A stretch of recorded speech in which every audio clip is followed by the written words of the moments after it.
L'argent, c'est pas juste des chiffres sur un écran, c'est le carburant de notre monde. Les décisions financières façonnent les entreprises, les économies et même notre quotidien. Mais pourquoi certaines boîtes explosent pendant que d'autres coulent du jour au lendemain?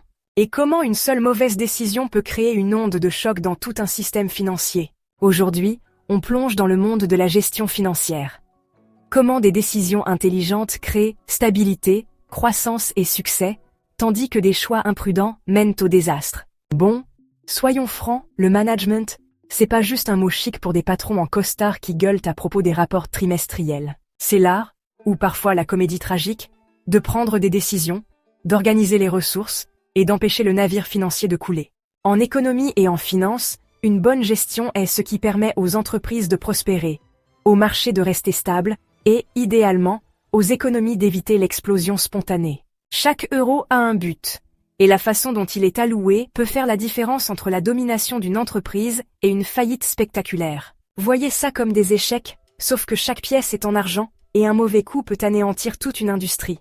Il suffit de demander aux gens de 2008. Quand le management fonctionne, les entreprises créent des emplois, alimentent l'innovation et font avancer les économies.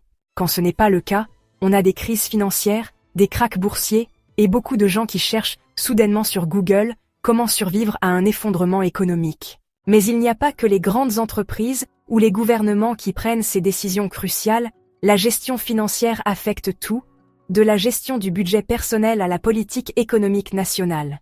Qu'il s'agisse d'une entreprise qui hésite entre s'endetter ou émettre des actions, d'un gouvernement qui équilibre son budget national, ou de vous qui essayez de décider si vous pouvez vous permettre ce 3e café aujourd'hui, spoiler, probablement pas, la gestion financière, c'est une question de choix, de compromis et de risque. Et en parlant de risque, oh là là, c'est une autre paire de manches. Chaque décision financière est un pari, et la façon dont les managers gèrent l'incertitude peut faire la différence entre le succès et la catastrophe. Certains jouent à la sécurité en se concentrant sur des rendements stables et une croissance à long terme.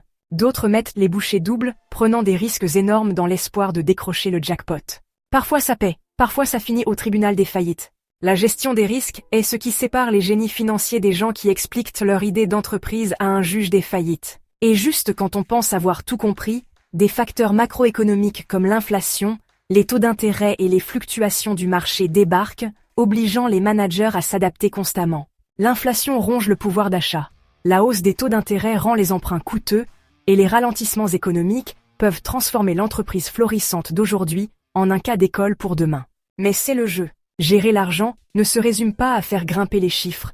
C'est une question de réflexion stratégique, d'équilibre des risques, et surtout, d'éviter les échecs catastrophiques. Parce qu'en finance, le succès ne consiste pas seulement à faire les bons coups, c'est aussi ne pas faire les mauvais.